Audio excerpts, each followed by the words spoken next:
Hey, what's going on, guys? Tony here with another Tony's Take. I know it's been a while since I've done one of these. It's been a crazy few months with E3 and all this other stuff going on. And again, I never like to force these videos, you know what I'm saying? Like, I like them to be natural. So that's why I haven't seen one of these in a pretty long time. But today, your boy felt inspired, man, because some shit went down. All right, so it was just revealed that Warner Brothers paid off YouTubers for positive coverage of Shadow of Mordor. Like, where do I even begin with this one? Okay, first off, this I'm just gonna be honest. This doesn't surprise me, right? Microsoft did the same thing for the Xbox One. They paid a bunch of YouTubers for positive coverage of the Xbox One. So hearing that Warner Brothers wanted positive coverage of Shadow of Mordor, it makes sense. It's fucked up, but it makes sense. You know, we've seen it before, right? This was a new IP, technically speaking. It was still Lord of the Rings, but it was technically a new IP, and they probably just wanted to make sure that there was positive word out there. The ironic thing about all this is, you know, Shadow of Mordor is actually a badass game. That's one of the best games that came out that year. I think, yeah, on Koalition, we actually gave it our Game of the Year. It was great. Even on Throwdown, that was like our universal Game of the Year on the podcast, which is pretty interesting because we hardly ever agree on anything on that show. So yeah, Shadow of Mordor was great. It's the only game out there that actually has an actual current gen feature, the Nemesis system. That's a feature. This is why it's the next gen, because the game is also available on PS3 and 360, right?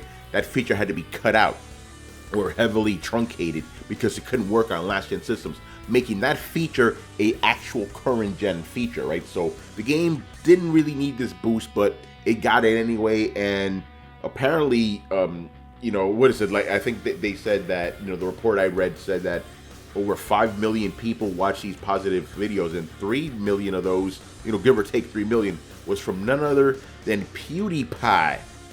Yeah, you know him, you know, PewDiePie, that dude, right? So he got paid off to give this game positive coverage. Now, here's the thing. If you click on, you know, the read more section, it actually does tell you this video was sponsored by Warner Brothers. Thing is, Warner Brothers specifically told these guys, yo, hide that fact. Like, you could say it, but don't say it.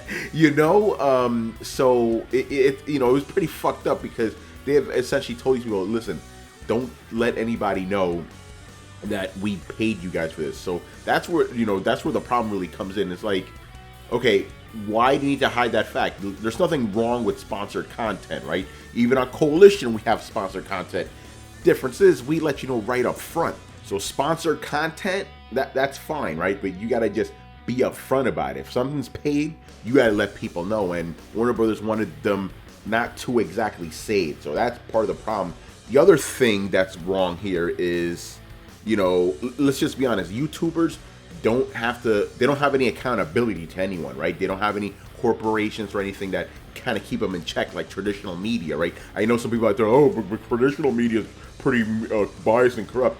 Some are, but it's always exposed, right? And they're not supposed to do that. Once they, you know, that gets exposed, they're, you know, they're slapped pretty hard. YouTubers, not so much. You know, they may just lose viewership. You know, I guess in the end that could be pretty harsh too, but at the same time, they're not held to the same moral standards as traditional media, right? And let's just be honest, if you're a regular YouTuber and you're making a living off of this stuff, like, if someone tosses money your way, you're probably going to take it because, you know, it's a pretty cutthroat, not industry, but it's a pretty, you know, competitive field, right? So I understand that. I'm not excusing it, but I get it, you know? So that's pretty much it for this story. It's kind of messed up, but I guess, you know, I'm wondering how much more of this stuff is going on behind the scenes. There's probably a bunch of it, you know, just waiting to be discovered, right? But that's there you go. So again, this is just so funny because Shadow of Mordor doesn't need this stuff, man. The game was good, you know, it's crazy, but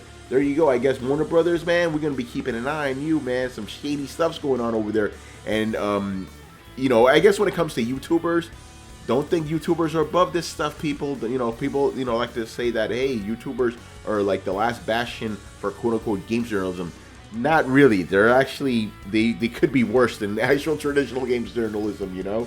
Oh boy. All right, so that's it. Thank you for watching. I'll try to do another one when I'm inspired again. But again, I don't like to force these things. But thank you for watching. Make sure to subscribe to the channel, hit like on this, video. Make sure to comment. I really want to hear what you guys have to say about all this stuff. And that is that. Once again, I was Tony from the Koalitions, and I'll see you later. Peace.